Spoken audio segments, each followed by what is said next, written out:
Vítajte pri sledovaní nášho magazínu.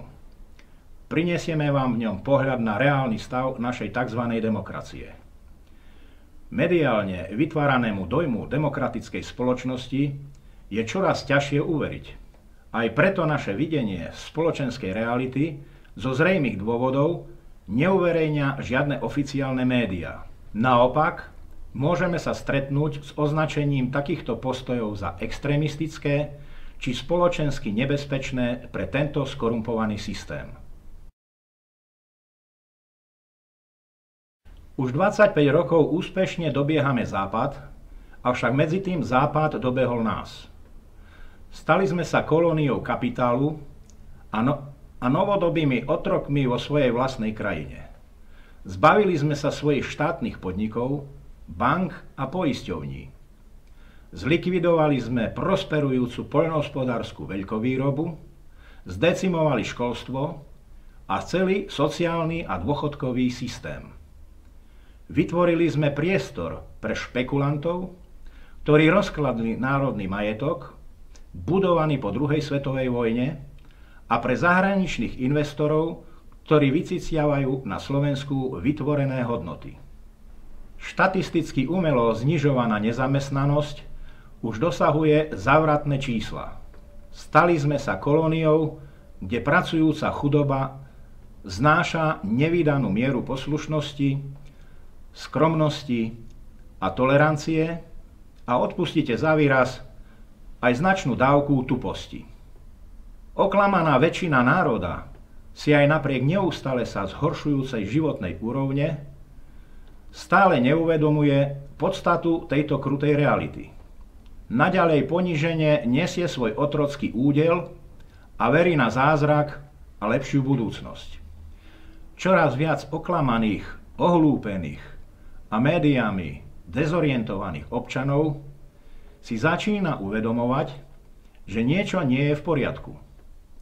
Že si štát neplní svoje poslanie voči občanom, naopak stal sa silným nástrojom na presadzovanie záujmov finančných skupín. Tento kapitalisticko-korporátny štát sa priamo podieľa na ožobračovaní statisícov vlastných občanov. V tichosti a cielene zadlžuje celú krajinu. Toleruje a kryje zločiny, úžery či exekúcie. Žijeme v diktatúre korporácií a kapitálu. Politici súčasných parlamentných politických strán konajú proti záujmom svojich občanov.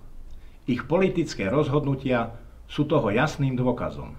Všimneme si napríklad rozdiely medzi vyhláseniami a konaním premiéra Fica, ktorý úžasným spôsobom dokáže občanom povedať presne to, čo chcú počuť. Občanom vysiela v celku pravdivé signály o situácii na Ukrajine a zaujíma správne postoje voči sankciám proti Rusku. Ale nakoniec je vždy jeho konanie a konanie vlády Slovenskej republiky plne v súlade a požiadavkami USA a Európskej únie. Nerobme si veľké ilúzie o jeho slobodnej vôli pri presadzovaní našich národnoštátnych záujmov. Médiá majú v systéme súčasnej moci obrovský význam. Rýchlo a účinne dokážu totálne ovplyvniť či zmeniť verejnú mienku. Dokážu určovať, čo je dobré a čo zlé, čo je správne a čo nie je, čo je štandardné, demokratické a čo extrémistické. Nie informovať, ale dezorientovať a manipulovať, to je ich hlavné poslanie. Naplno sa realizujú v predvolebnom období, kedy spoločne s rôznymi prieskumnými agentúrami určujú, koho má a koho nemá význam voliť.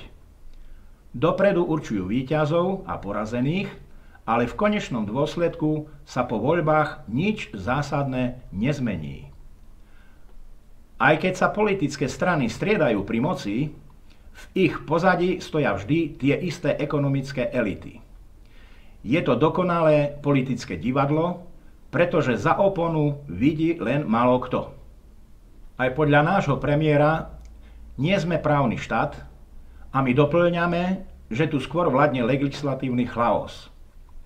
Vymožiteľnosť práva je nesmierne zdĺhavá, komplikovaná a veľmi nízka. Zákonodárca chrlí stovky nových zákonov, ktoré výrazne upevňujú vládu ekonomických elít, ale sťažujú a komplikujú život bežným občanom. V týchto zákonoch sa už nevyznajú ani samotní právnici. Komu má slúžiť táto džungľa zákonov? Nám, bežným občanom? Jednota a spoločný záujem občanov je zámerne rozbíjaná. Systém rozdeľuje ľudí na starých a mladých, čiernych a bielých, lekárov a učiteľov, robotníkov a úradníkov, Slovákov či Grékov. Za pomoci servilných médií sa vytvárajú rôzne zástupné témy a tieto skupiny sa vybíjajú vo svojich vzájomných sporoch. Elity majú evidentný strach z toho, že sa občania spoja, že nájdu skutočné dôvody svojich problémov, že nájdu silu a odvahu ich riešiť. Aj tu platí staré rímske rozdeľuj a panuj. Tam niekde hľadajme podstatu a príčinu súčasných spoločenských problémov a pozorne sledujme veci a udalosti okolo nás. Niektorí občania volajú po zásadnej zmene. Tá zmena však musí začať v našich mysliach. Neovplyvniteľný dav, ale uvedomelý občan je základným predpokladom pozitívnej zmeny. Všetky záväzné rozhodnutia vlády a politikov musia byť v súlade so záujmami väčšiny spoločnosti. Ak tieto rozhodnutia nie sú pre občanov priateľné, je ich právom a povinnosťou verejne prejaviť svoj nesúhlas kultúrnym spôsobom. Tento nesúhlas nesmie byť kriminalizovaný či inak obmedzovaný. Vážení spoluobčania, priatelia, vidíme, že tzv. Demokracia netrvala dlho.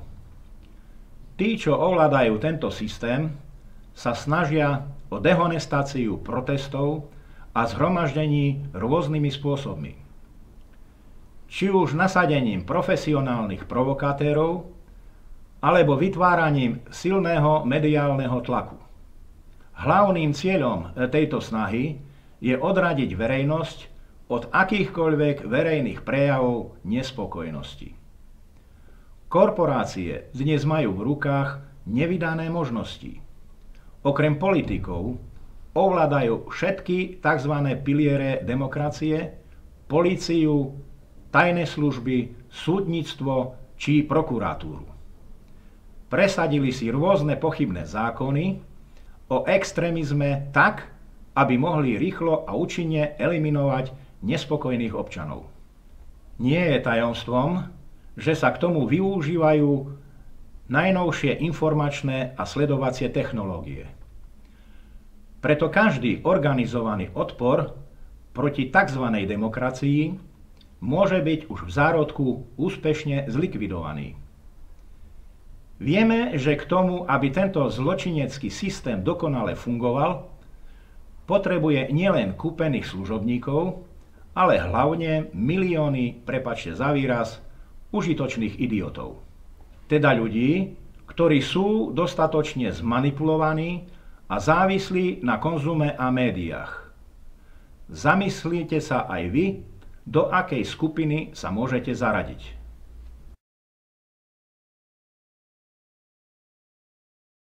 Komunistická strana Slovenska vznikla z vôle ľudí v ich dlhom dejinnom zápase za sociálne spravodlivejšiu spoločnosť. Svojou podstatou i princípmi sme stranou bežných ľudí a nikdy sme neboli stranou kapitálu. Toto je zásadný rozdiel medzi komunistickou stranou Slovenska a ostatnými politickými stranami. Máme bohatú históriu. Históriu naplnenú obrovskými zápasmi. Ten najťažší sme zvádzali s fašizmom. Naša história je naplnená víťazstvami a úspechmi, ale aj mnohými omylmi a prehrami. Vážime si svoju dejinnú cestu a nadväzujeme na obrovské pozitíva socializmu. Zároveň sme aj kritickí voči chybám minulosti, ktorých sa strana či jej reprezentanti dopustili. Stojíme na reálnych programových pilieroch a na prosperujúcej ekonomike, schopnej zabezpečiť dôstojný život pre ľudí. Komunistická strana Slovenska chce rozvíjať a zveľaďovať našu krajinu a nie majetky našich kolonizátorov či oligarchov. Nenechajte sa znovu oklamať. Aj vy máte právo na dôstojný život a lepšiu budúcnosť. Sme na vašej strane.